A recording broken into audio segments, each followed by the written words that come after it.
Sir చెప్పండి, మీ ప్రధానమైన demand ఏంటి? మా డిమాండ్ ఒకటే అండి, ఎస్సీ హోదా కావాలని మేము పీస్ఫుల్ ధర్నా చేస్తున్నాము.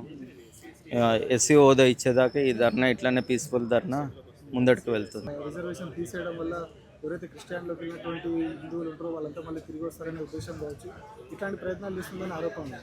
సో ఇప్పుడు కూడా వాళ్ళు అదే ఉద్దేశంతో చేస్తున్నారు అనుకోవచ్చు. అంటే ఇప్పుడు ఏంటంటే, ఇప్పుడు దీంట్లో ప్రతి ఒక్క క్యాస్ట్ వాళ్ళు ఉన్నారండి క్రిస్టియన్స్లో. ఓకేనా, రెడ్డిస్ ఉన్నారు, చౌదరీస్ ఉన్నారు, వెల్మాస్ ఉన్నారు, ప్రతి ఒక్కళ్ళు ఉన్నారు.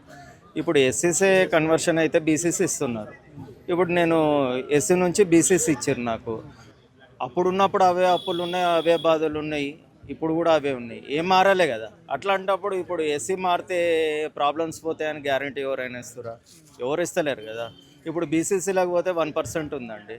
1% ఎంతమంది అని తీసుకుంటారు చెప్పండి. ఇప్పుడు అట్లా అని చూసుకుంటే మనకు 50 to 80% ఎస్సీలే ఉన్నారు ఇండియా మొత్తంలో చూసుకుంటే. ఇప్పుడు ప్రతి ఒక్కరు బయటికి ఎందుకు వస్తలేరంటే, ఈ ఎస్సీ నుంచి పోతే రిజర్వేషన్స్ పోతాయని ఇప్పుడు క్యాథలిక్స్ కానీ, ప్రొటెస్టెంట్స్ కానీ, ఆంగ్లో ఇండియన్స్ కానీ బయటకు ఎందుకు వస్తలేరు అంటే, ఎస్సీ హోదా ఈ హక్కులు రావనే బయటకు వస్తలేరు. అది తీసేసారంటే ప్రతి ఒక్కరు బయటకు వస్తారు. అట్లానే కాదు, ఇప్పుడు మా తాతల కాలం నుంచి ఎవరు వస్తారో మా హక్కుల గురించి మేము పోరాడుతున్నాం. అట్లనే భవిష్యత్తులో మా పిల్లలకి ఏ ప్రాబ్లమ్స్ ఉండొద్దనే ఈ ఎస్సీ హోదా కలగాలని మేము డిమాండ్ చేస్తున్నాం. మతాన్ని వద్దనుకొని వెళ్ళిపోయారు మన దగ్గర నుంచి. వెళ్ళిపోయినప్పుడు ఈ కులం కోసం ఎందుకు కొట్లాడుతున్నారు, రిజర్వేషన్ కోసం ఎందుకు కొట్లాడుతున్నారు, ఒక వాదన బలంగా వచ్చింది. ఓకే, ఇప్పుడు మతంని వదులుకొని పోలేదండి, మేము మార్గం చూసుకున్నాం. ఓకేనా, మతంను వదులుకొని పోయారు అంటారు. ఇప్పుడు ఒకప్పుడు మా తాతలన్నీ టెంపుల్ లోపలికి రానియకపోతుండే, అప్పుడు మతం గుర్తుకు రాలేదే. టెంపుల్ లోపలికి పోయినప్పుడు అప్పుడు ఉండే, ఇప్పుడు మా తాతలు కానీ ఎవరు కానీ అప్పుడు హిందూసే అందరు. అప్పుడు వాళ్ళకి ఏంటంటే ప్రతి ఒక్కటి అప్పుడు ప్రాబ్లమ్ వాళ్ళు చూసిరు కాబట్టే కదా. ఇప్పుడు క్రిస్టియానిటీకి పోతే ఏంది, అక్కడ చదువు దొరుకుతుంది, ఒక మంచి హోదా వస్తుంది కాబట్టి అక్కడ పోయారు. లేకపోతే పోకపోతుండే కదా. వీళ్ళు కరెక్ట్ ఉంటే దాంట్లోకి ఎందుకు పోతారు? ఇప్పుడు కూడా చాలామంది ఎస్సీలు ఉండేవాళ్ళు, ఇప్పుడు మీరు దళితులని మొన్ననే రీసెంట్లీ చూసారు కదా, టెంపుల్ లోపలికి కూడా రానియలేదు. అట్లాంటి ప్రాబ్లమ్స్ ఉన్నాయి కదా. ఇప్పుడు ఆ ప్రాబ్లమ్స్ అన్నీ ఫస్ట్ క్లియర్ చేసుకోమని చెప్పండి. దళితులు ఉన్నా కూడా ప్రతి ఒక్క దగ్గరికి మేము ఏ ప్రాబ్లం లేకుండా ప్రతి ఒక్క టెంపుల్లోకి ఇన్వైట్ చేస్తామని పిలవమని చెప్పండి. ఇప్పుడు నాకు హిందూ ఫ్రెండ్స్ ఉన్నారు, క్రిస్టియన్ ఫ్రెండ్స్ ఉన్నారు, ముస్లిం ఫ్రెండ్స్ ఉన్నారు, మా మధ్యలో ఏ ప్రాబ్లం లేదు. అట్లాంటప్పుడు ఈ ఎస్సీ బిల్ ఎందుకు ప్రాబ్లం? ఇందులో కూడా వివక్షత ఉంది. క్రిస్టియానిటీలో కూడా అగ్రవర్ణాలు ఉన్నాయి, ఈ ఎస్సీలకు సంబంధించి కూడా సపరేట్ చర్చలు పెట్టుకునే వాళ్ళు ఉన్నారు. అట్లాంటి వివక్ష అక్కడ కూడా ఉన్నారు కదా అని చెప్పి ఇంకొక. అంటే ఇప్పుడు రెడ్డి చర్చెస్ అన్ని, వెల్మా చర్చెస్ అన్ని కొన్ని చర్చలు ఉన్నాయి, బయట ఉన్నాయి. ఇప్పుడు మేము వెళ్ళే చర్చిలో అయితే ఏం ప్రాబ్లం ఉండదు. కొన్ని చర్చిలలో వాళ్ళకి ఏంటంటే సపరేట్ క్యాస్ట్ ఉండాలని వాళ్ళు సపరేట్ పెట్టుకున్నారు.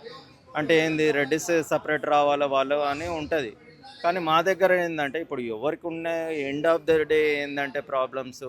ఇప్పుడు మీ తాత గురించి నీకు తెలుసు, వాళ్ళ తాత గురించి నీకు తెలియదు కదా.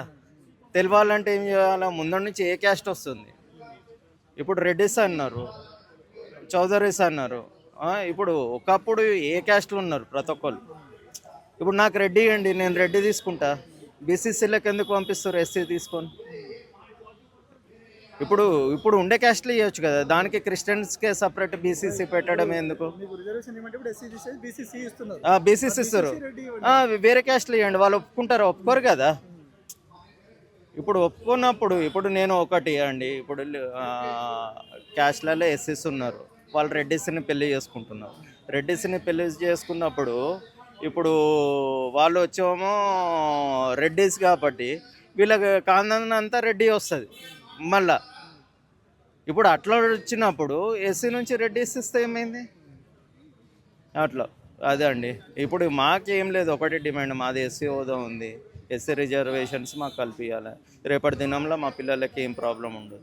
నాకు రెడ్డి ఫ్రెండ్స్ ఉన్నారు, చౌదరీస్ ఉన్నారు, మేమందరం కలిసి ఉంటాం. ఎప్పుడు ఈ వాదన జరగలేదు.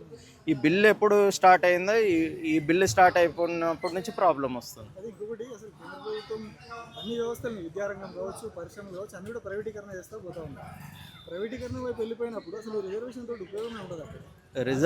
రిజర్వేషన్ అనేది ఇప్పుడు ముందటి నుంచి వచ్చింది కదా, దాన్ని అయితే మనం మార్చలేం కదా. ఇప్పుడు రాజ్యాంగంలో ఏది ఉందో దాన్ని మార్చలేం. మారవాలంటే పార్లమెంట్లోనే బిల్లు పెట్టాలి, అక్కడ మాట్లాడినాకనే చేంజ్ కావాలి కదా. మేమే ఏంటంటే ప్రతి ఒక్కళ్ళకి ఏంటంటే పీస్ఫుల్ డిమాండ్ చేస్తున్నాం. మేము వేరే వాళ్ళ ధర్నా చేసి గొడవలు పెడతలేము, ఏం పెడతలేము. ప్రేయర్ఫుల్గా ధర్నా చేస్తున్నాము.